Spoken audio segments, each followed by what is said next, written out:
Hey everyone, Richard Metalfan here, bringing you guys a brand new 2019 album review.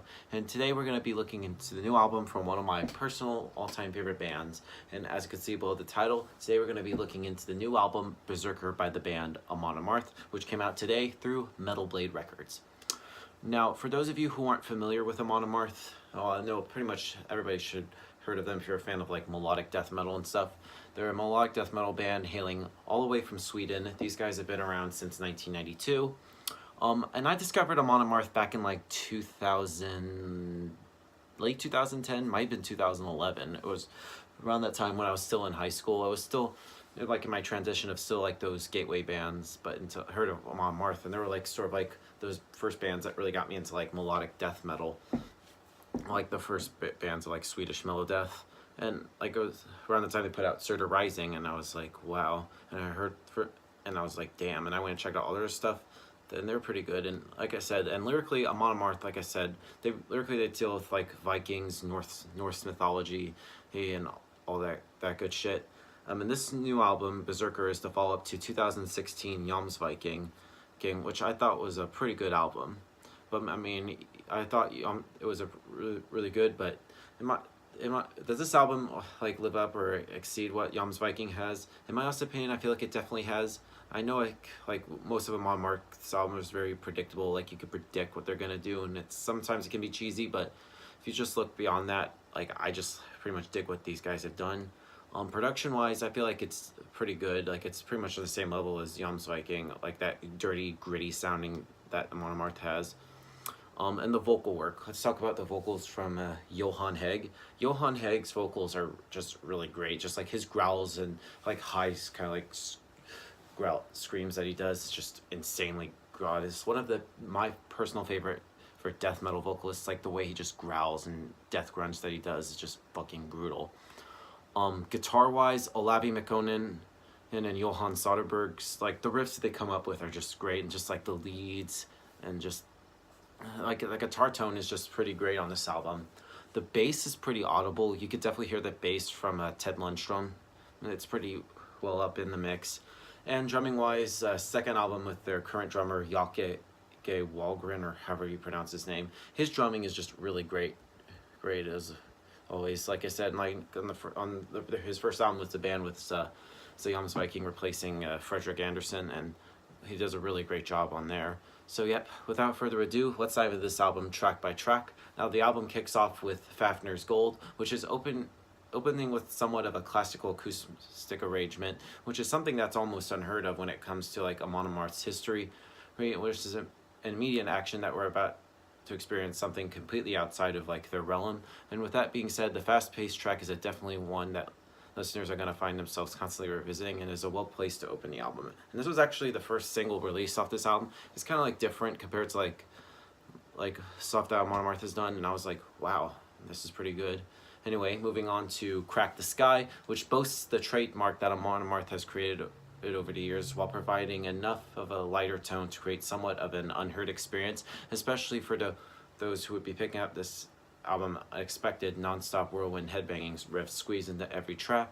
And then the anvil pretty much drops with a Mjolnir, I can't pronounce that name, Hammer of Thor, which draws similarities to like superpowered anthems synonymous like to likes of Iron Maidens, mainly just with like the dueling guitars. And I just like it's just packed with like Johan's like growls and sort of like the dueling melodies, which makes it one of the stronger performances on the album.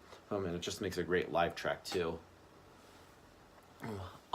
Shield Wall, which brings the energy with some headbang potential, but its dynamic changes like halfway through the song, which pretty much catches you off guard with some interesting surprises.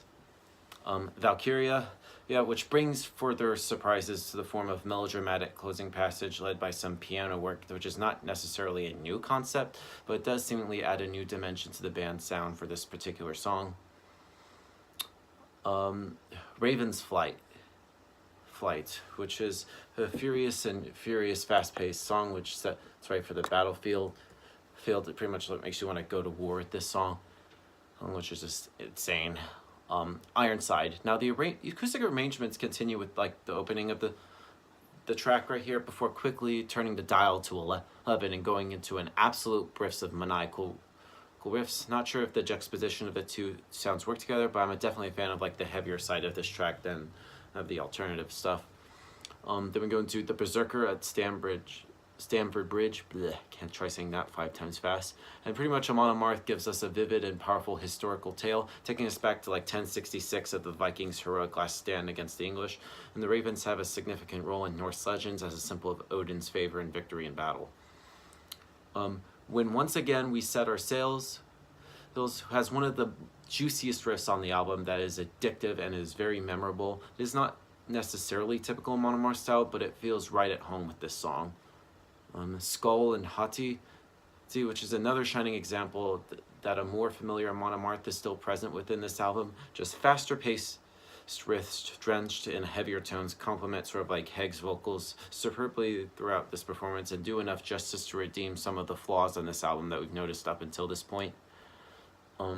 Wings of Eagle, which continues in sort of like similar fashion. However, some of the heaviness from the track prior seems to have dropped throughout this transition. And that being said, the chorus line on this particular track definitely presents itself as one of the standouts of the album.